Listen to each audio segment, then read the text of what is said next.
Assalamualaikum warahmatullahi wabarakatuh.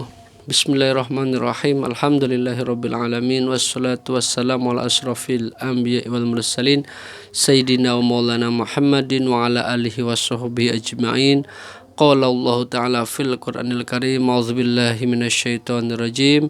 Wa wassaynal insanu biwalidayhi hamalathu ummuhu wahnan ala wahni wa fisaluhu fi amaini anishkur li walidaik ilayal masir.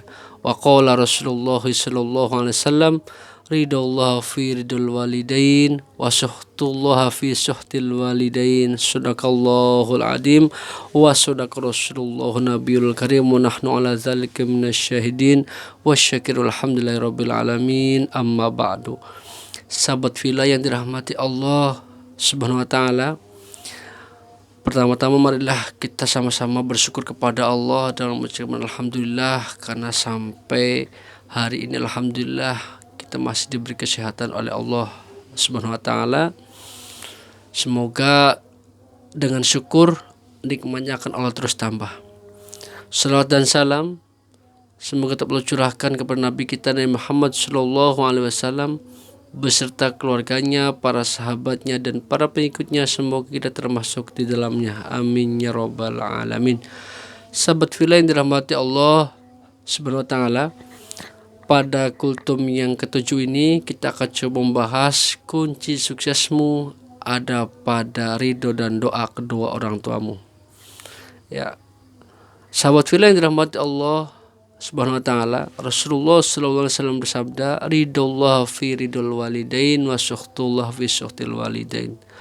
Ridho Allah itu tergantung dari ridho kedua orang tua. Ya, dan murka Allah itu juga bergantung kepada murka kedua orang tua. Sahabat fillah yang dirahmati Allah Subhanahu wa taala, ya, kesuksesan seorang anak, baik sukses dunia maupun akhirat, itu ada pada ridho dan doa kedua orang tua. Ya, mungkin sahabat pernah mendengar kisah Alqamah. Beliau anak yang soleh, beliau sangat taat kepada Allah, sangat taat kepada Rasulullah, sholat wajib selalu berjamaah, sholat sunnah terjaga. Ya, karena sesuatu hal, karena tidak enakan dengan istrinya, akhirnya tanpa sadar, tanpa sengaja telah menyakiti hati ibunya. Ya, karena ibunya sakit, maka Allah pun murka. Ya, walau sesoleh apapun, kalau kita menyakiti kedua orang tua kita, maka Allah akan marah kepada kita. Ya, begitupun dengan Sa'labah, dengan Alqamah. Ya, Alqamah ini setelah menyakiti ibunya, maka diganjar oleh Allah sakit tak kunjung sembuh, tak bisa mati, tak bisa sembuh. Bahkan sudah berbulan-bulan. Akhirnya kejadian ini dilaporkan ke Rasulullah. Kemudian Rasulullah bertanya kepada para sahabat, apakah Alqamah ini masih punya orang tua? Kemudian dikisahkan di situ bahwa masih punya ibunya. Ketika ibunya disusuli agar mau menjenguk Alqamah, ibunya tidak ngaku bahwa dia punya anak yang bernama Alqamah, mungkin karena sakit. Akhirnya Rasulullah mengutus kembali utusan kepada ibunya, kemudian katakan, wahai ibu, engkau dipanggil Rasulullah. Maka ibunya Alqamah pun berangkat menemui Rasulullah. Kemudian Rasulullah bertanya kepada ibu, benarkah ini Alqamah ini anakmu? Ya, mohon untuk dimaafkan. Dan ibunya tidak mau memaafkan. Akhirnya kalau ibu tidak mau memaafkan, maka Alqamah akan kami bakar supaya segera wafat. Kasihan, sudah terlalu lama sakit.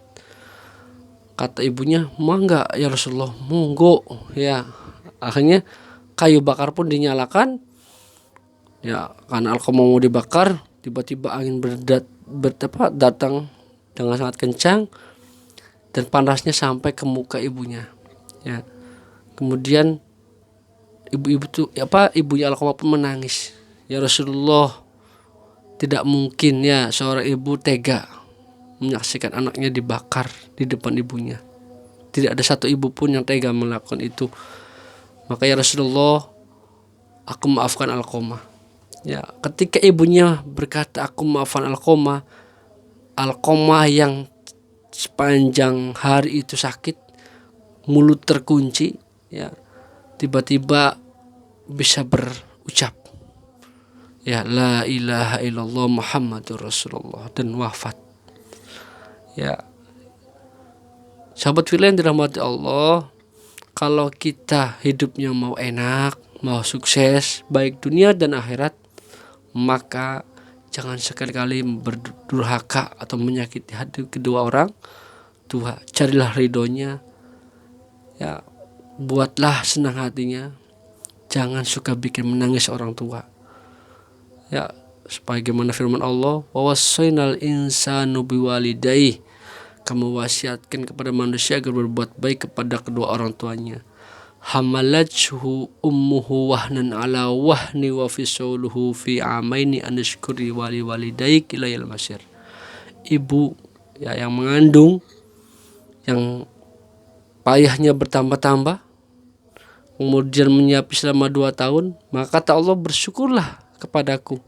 Anishkurli, bersyukurlah kepadaku, wali walidaik, dan kepada kedua orang tuamu.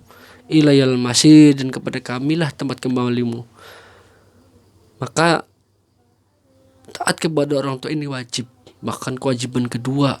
Bahkan siapa yang durhaka kepada orang tua itu dosa besar kedua setelah menyekutukan Allah Subhanahu wa taala. Maka kalau sahabat ingin sukses dunia dan akhirat, ingin berkah hidupnya, carilah ridho kedua orang tua.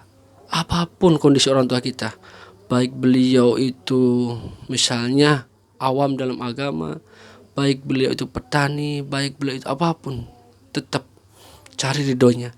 Jangan menang-menang kita pejabat, jangan menang-menang kita berilmu, jangan menang akhirnya kita bersikap tidak sopan di hadapan orang tua. Jangan, ya. Sepandai apapun, setinggi apapun jabatan kita, kita adalah anak di hadapan orang tua. Maka jangan sekali-kali kata-kata kita, sikap kita menyakiti hati kedua orang tua. Ya, sahabat fillah yang dirahmati Allah, kesimpulannya adalah kalau kita ingin sukses dunia akhirat, carilah ridho kedua orang tua dan mohon untuk didoakan. Karena doa orang tua itu keramat, apalagi doa ibu.